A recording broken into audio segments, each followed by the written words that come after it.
Welcome to PVI news. తండ్రి మరణం తర్వాత వచ్చే డబ్బు కోసం ఓ మహిళ సొంత అన్నదమ్ములనే చంపిన ఘటన పల్నాడు జిల్లా నకిరికల్లులో చోటు చేసుకుంది.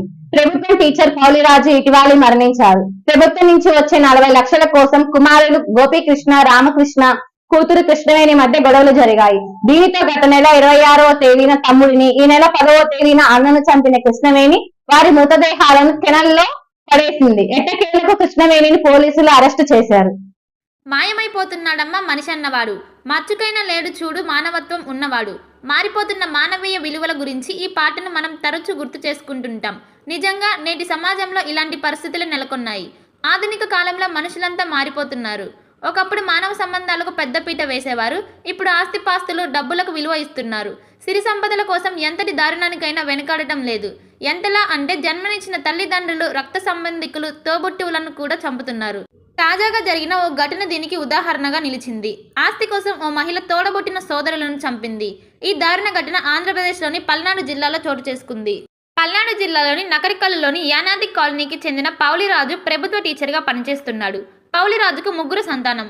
పెద్ద కొడుకు గోపీకృష్ణ కానిస్టేబుల్గా పనిచేస్తున్నాడు. చిన్న కొడుకు రామకృష్ణ టీచర్గా పనిచేస్తున్నాడు. కుమార్తె కృష్ణవేణితో పాటు 2 కొడుకులకి పౌలిరాజు వివాహాలు చేశాడు. అయితే కృష్ణవేణితో పాటు 2 కొడుకుల వైవాహిక జీవితంలో ఒడిదుడుకులు ఏర్పడ్డాయి. దీంతో 3 ఒంటరయ్యారు. కొడుకులిద్దరు భార్యలను వదిలివేయగా కుమార్తె కృష్ణవేణి భర్తను వదిలిపెట్టి పుట్టింటికి వచ్చింది. కొడుకులిద్దరు కూడా తండ్రి ఇంటి నుంచి ఉద్యోగాలకు వెళ్లేవారు. ఈ క్రమంలో తండ్రి పౌలిరాజు అస్వస్థతకు గురయ్యాడు. పక్షవాతం బారిన పడి మంచానికి పరిమితమయ్యాడు. కొద్ది రోజుల కిందట పౌలిరాజు చనిపోయాడు. దీంతో ఆయనకు ప్రభుత్వం నుంచి 40 లక్షల రూపాయల నగదు వస్తుందని కుటుంబ సభ్యులు భావించారు. ఆ డబ్బులు ఎవరు తీసుకోవాలన్న అంశంలో ఇద్దరు సోదరులు సోదరి ముగ్గురు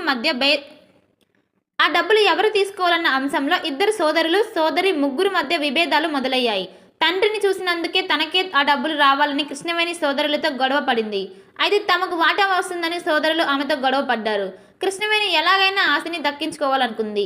ఈ క్రమంలోనే తమ్ముడు రామకృష్ణని గత నెల 26వ తేదీన నకరికల్లు సమీపంలో కాలువలోకి తోసి చంపేసింది.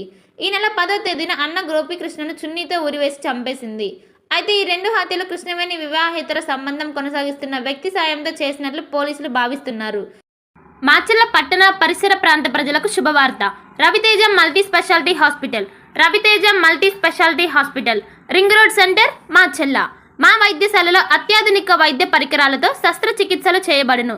అదేవిధంగా మా వైద్యశాలలో MICU, NICU, OT ఆపరేషన్లు ఎంతో అనుభవం కలిగిన doctor Keerthi Reddy, doctor Satish, doctor చంద్రశేఖర్లచే వైద్య సేవలు అందించబడును.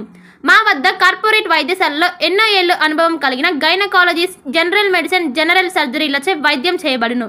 Orthopaedics, polytrauma, OBS and gynaecology, paediatrics, pathology, CT scan, X ray ల్యాబ్లతో పాటు అంబులెన్స్, ఫార్మసీ సౌకర్యం కలదు. మేనేజ్మెంట్ డాక్టర్ గోనుగుంట్ల శ్రీకాంత్, నాప్థియాలజిస్ట్ doctor Gonuguntla Sai Sushma, MBBS gynaecologist. Durga Bhavani Puja stores, RTC bus stand వెనుక, కెనరా బ్యాంక్ ఎదురు, మాచర్ల, పల్నాడు జిల్లా. పూజా సామాగ్రికి సంబంధించిన అన్ని వస్తువులు మా వద్ద లభించును. పెళ్లిళ్లు, ఉపనయనాలు, వ్రతములు, హోమాలు, అయ్యప్ప మాలలు, అన్ని రకాల మాలలు, ఇరుముడి సామాన్లు, గృహ ప్రవేశాలు, సత్యనారాయణ స్వామి వ్రతాలకు పూజా సామాగ్రి, శంకుస్థాపనల పూజా సామాగ్రి మా వద్ద అన్ని పూజా సామాగ్రికి సంబంధించిన కావాల్సిన వస్తువులు, పూజా సామాగ్రి అన్ని మా వద్ద లభించును. Durga Bhavani Puja stores, RTC bus stand వెనుక, కెనరా బ్యాంక్ ఎదురు, మాచర్ల. భార్గవి హాస్పిటల్, చందమామ హాస్పిటల్ ఎదురు, Rama talkies line, Macherla. Doctor KP Chari, MD general medicine, BP, sugar and general వ్యాధుల